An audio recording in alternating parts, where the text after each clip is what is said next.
Produced by the Right Honorable my kinsman. As you've been told, my name is Chief Ichie Chuksmoma, Senior Advocate of Nigeria.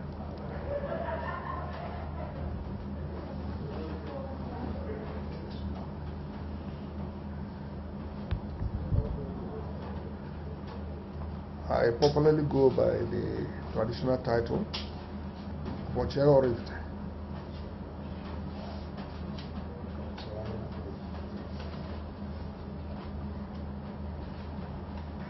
A title conferred on me by the late Ugwe Udobaka, Gregory Udobaka of Oraifite, during his reign in 1970, I think 79 or 80. Thereabout. I am highly educated, but I'm a traditionalist because of the circumstance of my background. My religion is truth and godliness. I'm a philosopher. I don't condemn, I don't subscribe to any established religion. Love thy neighbor as thyself is, to me, the greatest law on earth. So I don't have to support here and there and everything. Say the truth always in your life and do unto others as you will have them to do unto you. Realizing that whatever measure you use in measuring unto others, same will be used in measuring unto you. And what you sow is what you reap. That makes me a philosopher and a student of esoteric philosophy.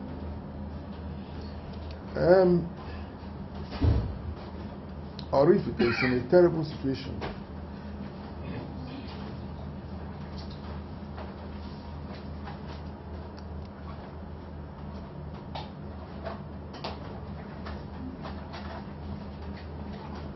A situation that invokes tears from the eyes of her citizenry.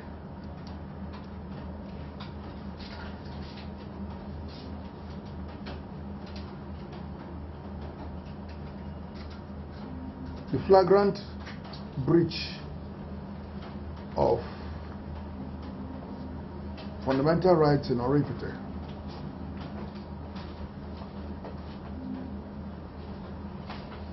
has made the community very unsafe.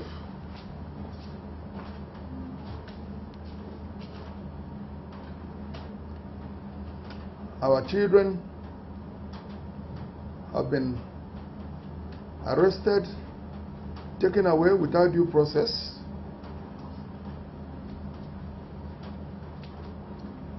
Some of them detained beyond the constitutional requirements.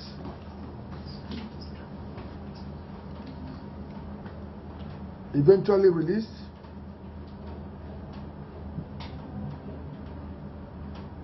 Others never came back to their homeland and are missing up to tomorrow.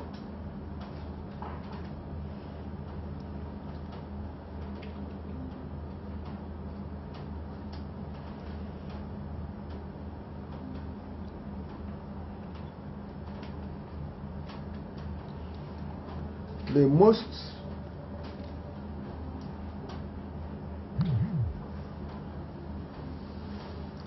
incident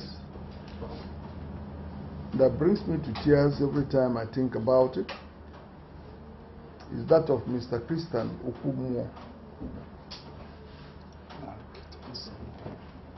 who was not only a personal friend but also was supervising the construction of my country home.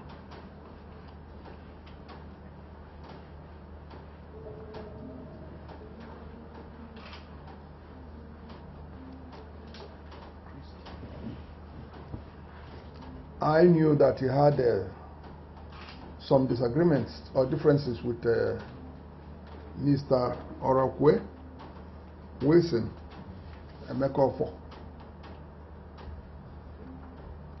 also known as Odekofo, aka Emekofo. The misunderstanding between the two of them led him to flee to Lagos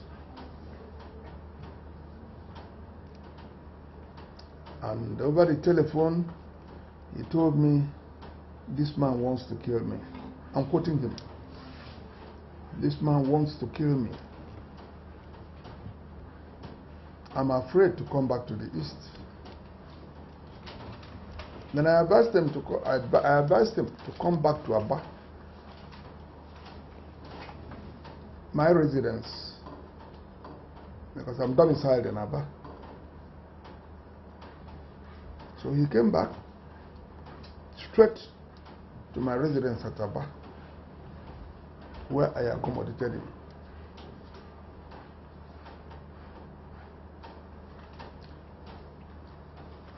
Until one day,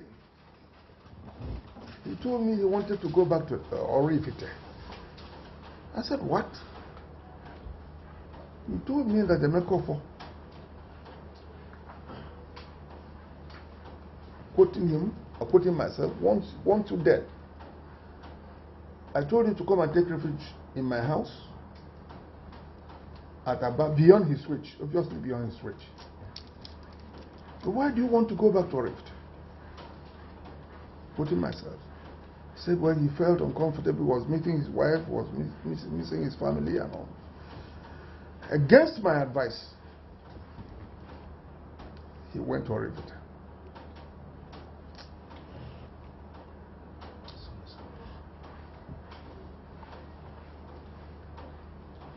That was the last time I saw him.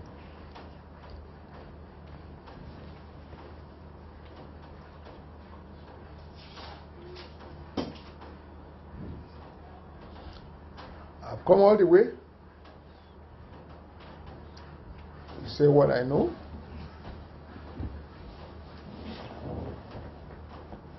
I do not believe that anybody should be a terror to his neighbor or to his kinsmen.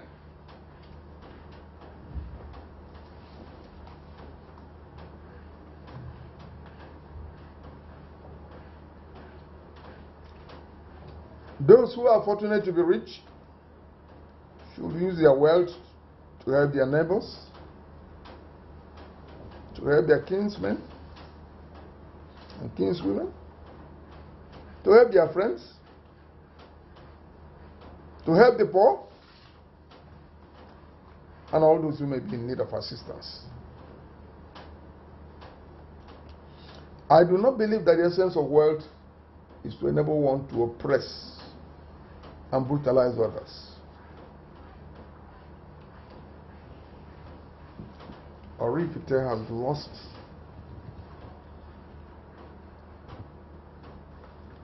a lot of manpower and opportunities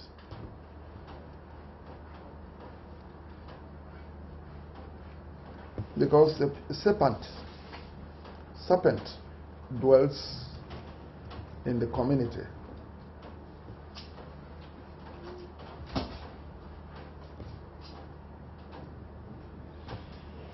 I didn't just get up and decided to come and talk. I've been facing battle with this man for the past, since 2006 or 2005. I've taken him on, Chevrolet said, you can't do this.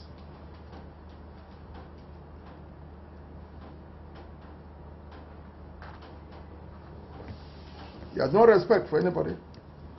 And has no love for anybody except those who will succumb to his whims and caprices.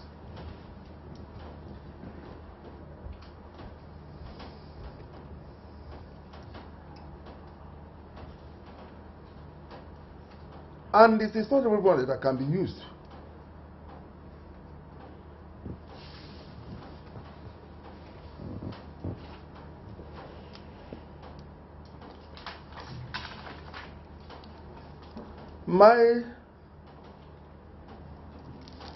The intellectuals in my community have completely let me down.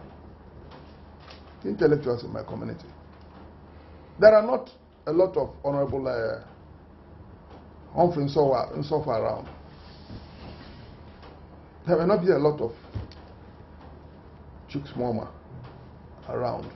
There may not be a lot of maybe Emekokos and the rest of them, but the intellectuals in Oraifite decided to succumb, to sell their intellectualism to materialism rather than rising up.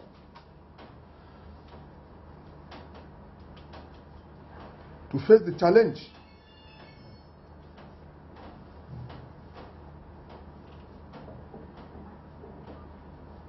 of a single young man who has decided to rubbish Chapter 4 of the Constitution of the Federal Republic of Nigeria, 1999, as amended,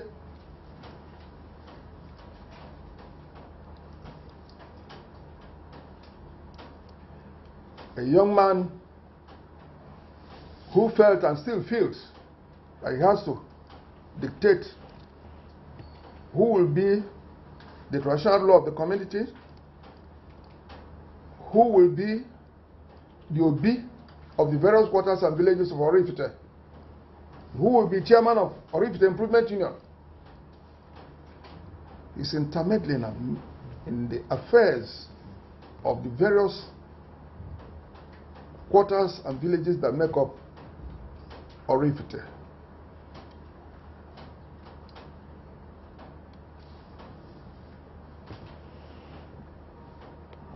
Has become intolerable and offensive to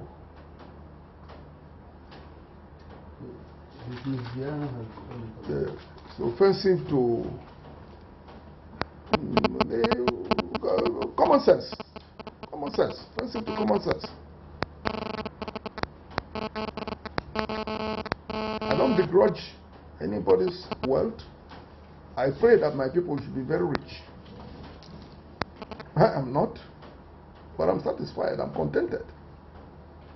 I pray that my children should be bigger than me, richer than me.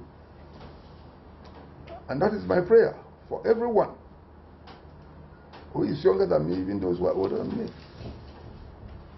But I will not and will never,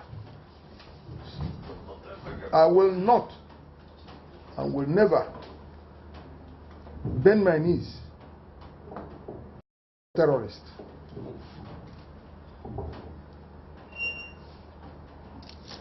Even if I be the only knight standing up in the field, I'll continue to wield my sword until terror, barbarism, vandalism,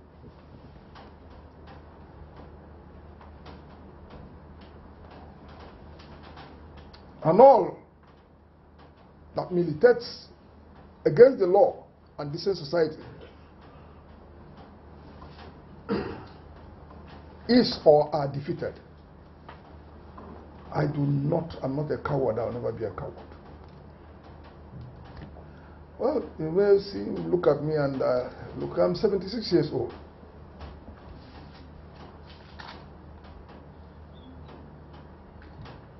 So when I talk responsibly.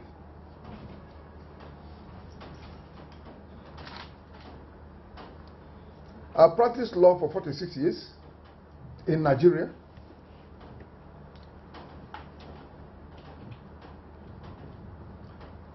I took my law degree in 1967 in the United Kingdom, the very week that the Civil War broke out in Nigeria. I waited for that war to end, and when that war ended, I came back in 1970. And I've been in practice since 1971. Uninterruptedly. I'm contented with what I have. Every man comes to the war and says, look, this is what I want. That's a mission for you. I asked God for something, and He has given it to me in abundance. I have 14 children and 14 grandchildren. And none of them is a truck pusher. So I'm blessed. As far as I'm concerned, I have 28 skyscrapers, 28 jumbo aircraft, 28, you name it. I talk with my children, both here and in the United Kingdom. I love human beings. I ask God to give me the gift of being surrounded by people, human beings.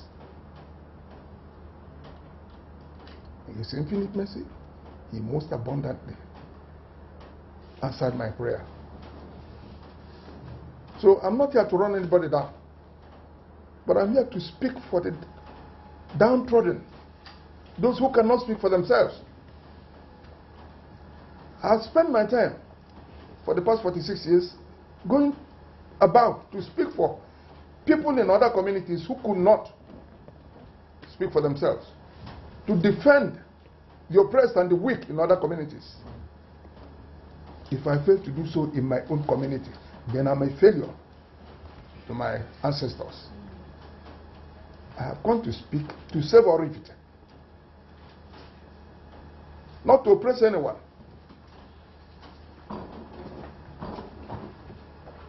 Oraifite is a very, very highly educated community. And I will say this: Oraifite, Onitsha, Obosi, and Oraifite have the highest literacy rates in the whole eastern Nigeria, community by community.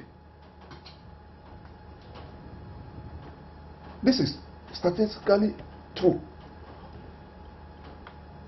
Onitsha, Obosi, and Oraifite have the highest literacy rate in the whole eastern Nigeria per community. But we're being messed up by someone who is unable to get his WAEC, his school certificate, because he has money. I don't begrudge his money, but let him not be a terror to his brothers and sisters. That is my position.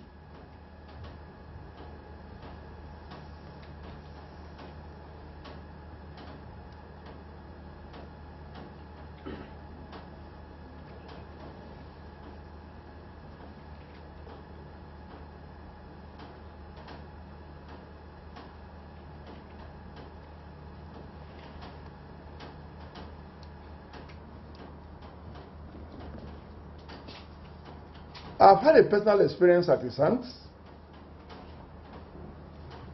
but he could not succeed because the 40 policemen that invaded my home with instruction to arrest me had no courage to do so.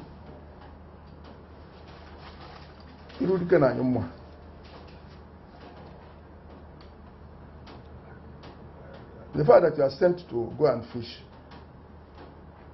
is not an instruction for you to go and catch a shark. You know the consequence. You end up in the belly of the shark. So those the 40 policemen he sent to arrest me had no courage to violate my body or my person.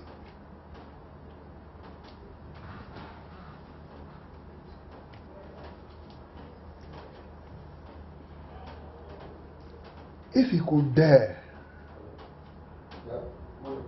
my age and my status, academically, professionally, and traditionally, then what is the common man in Oraifite to him? That's why he's been picking out people. Some came back, some never came back again. Why? And you say you have a government in Nigeria. What kind of government is this?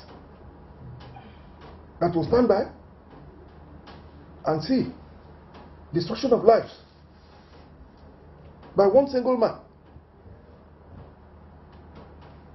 who claims to be a government contractor. And so what?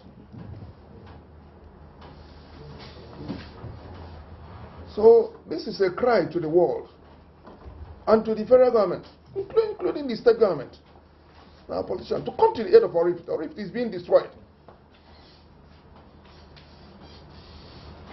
What is happening in Oraifite cannot happen in Nnewi, which is a sister community to Oraifite. It cannot happen in Ichi. It cannot happen in Ozobolo. It cannot happen in Onitsha. It cannot happen in Ojot. It cannot happen in Oka. Why is Oraifite different? Where for almost 10 years, one man has wasted lives and property with impunity. And you tell me that it's a government. What type of government is that? Whatever I'm saying because of the good of the public. Pro bono publico. And the good of my community, Oraifite. I am entitled to speak traditionally, professionally, intellectually, and considering also my biological age. I live to oppress no man, but I will not stand by and see somebody being oppressed. I will defend the person. If I don't have money, I use my intellect and my words and my pen. I don't have sword, but I have brains. I have the power of elocution, and I can be effective with my hand and my pen. I think these are civilized weapons. These are civilized weapons. The pen is mightier than the sword. So I think, gentlemen of the press, we are calling on you people to come and, you are the fourth realm of the estate. You cannot discount yourself, because we cannot discount you. Without the press, there will be no freedom, there will be no democracy. You are the watchdog of democracy, you are the watchdog of freedom, you are the watchdog of fundamental rights enshrined in our Constitution. I voluntarily came to make my contribution. I have fought this battle for 11 years. Well, about 11 years myself, alone, unaided by any intellectual, unaided by any businessman, unaided by any farmer in my community, Oraifite. For 10 years, I have bellowed the lone voice in the wilderness. But thank God, I still have the life to continue wielding my sword, because I am a clean and honest knight who fights in the light and truth of God. Thank you very much. Thank you, gentlemen of the press. As I said, my name is Honorable Humphrey Chukwuemeka Nsofo, former majority leader in Anambra State of Assembly, an engineer by profession. Just had one of the most respected father in the Oraifite community speaking about the rascality and killing and maiming, intimidation of Oraifite citizens for the past, say, 15 years. Yes. And just about 2 weeks ago, so many young men have gone, making use of SARS, especially at the time when Mr. Nwafo was in Okozo here. So many Oraifite citizens were taken to SARS and they never came back.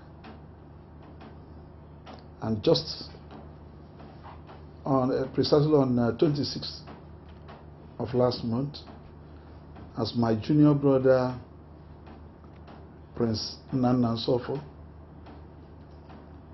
the chairman and managing director of JC Shipping Line, Lagos, JC Hotel, JC Consortium, JC Petroleum, as the young man was just attending, was on his way, attending a funeral ceremony in Esmeri part of Oraifite. He was double-crossed and intercepted by the DPO of Oraifite police station in the person of Chief Superintendent of Police, Alex Onwuka. It was a surprise. The hillocks with which intercepted my brother was purchased by my brother and donated to police.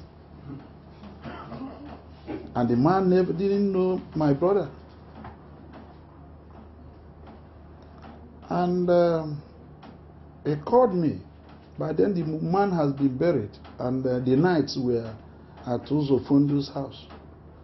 He called me, had to ask my wife to go there with his official car to see, to at least aid in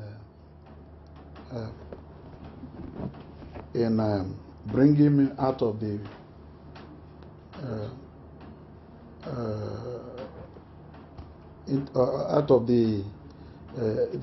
the mess. So I was at when he now joined me, he said that that some people wrote petition that he, Nana, used to police and thugs to hit one Brian Okoye. And Brian Okoye is one of those boys that have benefited from Nana's goodwill. When he was sick, Nana sent him to India and later to Egypt before he recovered. Now, Orakwe, eventually we found out that Orakwe caused this young man to write petition against his own brother, Nana, and ask a nurse working in Oraifite Health Center to write a report that thing happened in that clinic, and took the report.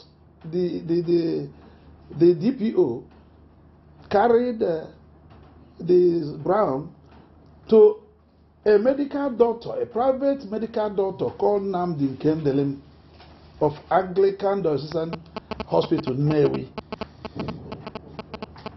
to write reports that Brown was wounded. And he wrote,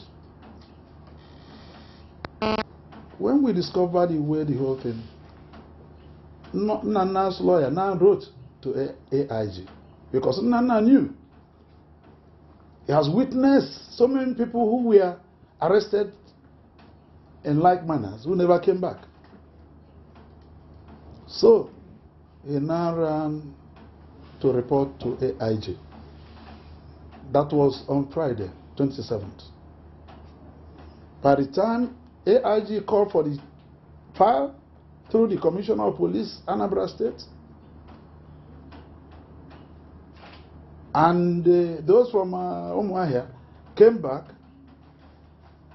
to take the files. The information got to Orakuofo. It was then that he came out.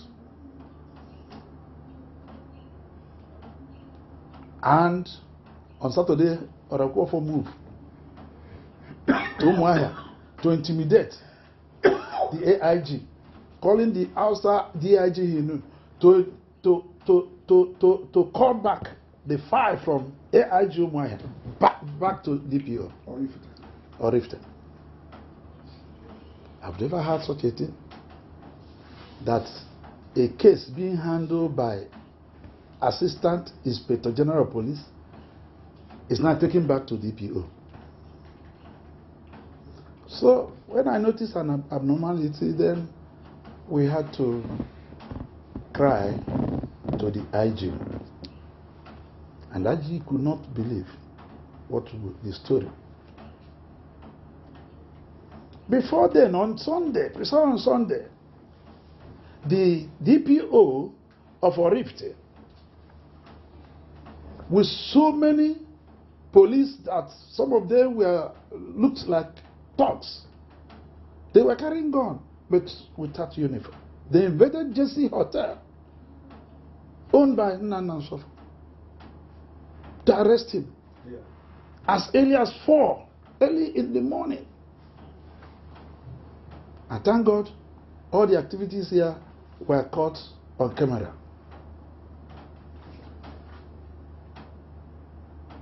They could not get in, but they handcuffed 2 people here. One was a guest. All these were recorded in camera. So the Inspector General of Police, on receiving our petition, had to set a panel of 5 men, led by Assistant Commissioner of Police, Kolo Yusuf. They have just finished their investigation. They went to Oraifite, interrogated some who have courage to report or to face the camera, how their ones were picked and never returned. And some of them, such as Victor Mora, who were incarcerated for over 3 months in Okuzu before they used court order to gain their freedom. Banuzwe, some of them have also testified to the panel. Those who are alive. So that is the situation we met. As if we cannot use this case to fight for those who cannot fight for themselves, history will not forgive us. God will not, even our ancestors will not be happy. We have done it before with God. With God on our side, we are going to get to the root of this, and with assistance of the press. And this present government that does not welcome impunity, I believe, with the assistance of the pressmen, succor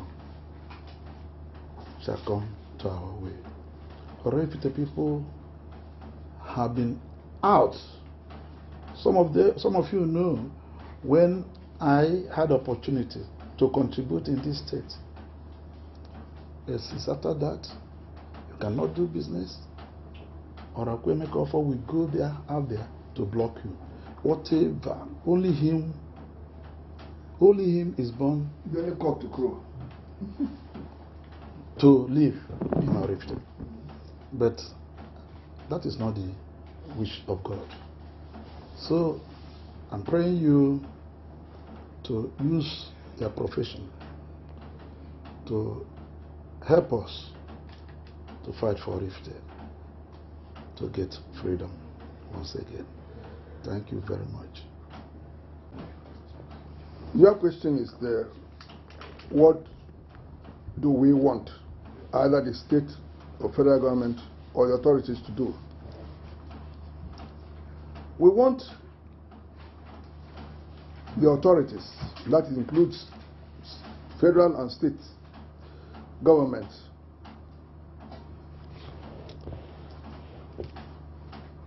to put an end to impunity in Oraifite.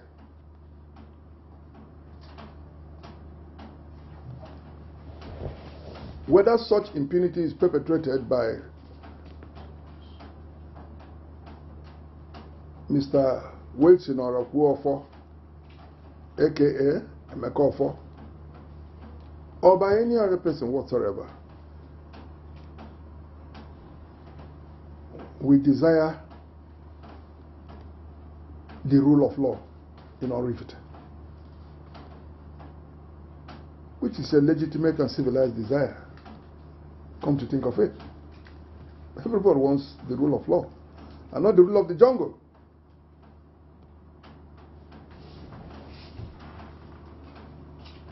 And have I answered you well? Yeah. And referring to whether he's doing this because he has money or has land.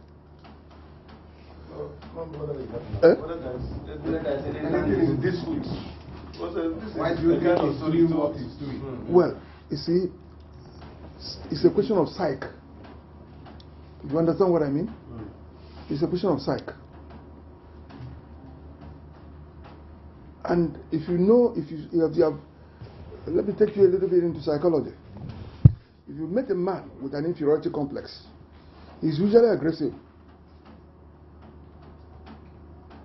Inferiority complex makes you to be aggressive. Then you become oversensitive over others. And by being oversensitive, you start breaking the laws. That's simple. He's intellectually deficient. He's got money somehow. But he wants to show people that his intellectual deficiency notwithstanding, that he can still be the master, the captain of the ship. That is his problem. He becomes oversensitive and start riding roughshod over other people. That's the only thing I can explain. There's no land dispute between him and any of these people. He has wasted by breach of their fundamental rights, including wastage of lives. There's no land dispute between them. It's just that the man feels inferior and he wants to make up his deficiency by being oversensitive because he's got money. Are you okay? Are you satisfied with that? Yes. I have a question. Okay.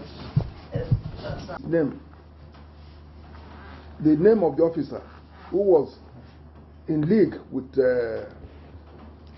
Emeka in perpetrating these heinous crimes in Oraifite was or is Nwafo. I've not met him one-on-one. I don't know his full names and his full initials. But he's what we call, I don't want to use too much legal term, what we call participis criminis. He is as guilty as Emeka, because both of them are co-conspirators in whatever crimes or breach of fundamental rules that was perpetrated in Oraifite. He should be he should be tried. He should be tried. It's no use going after the master who sent someone to go and commit a crime without going after the man who actually committed the crime on the instruction of his master. But in crime, both the master and the servants are liable.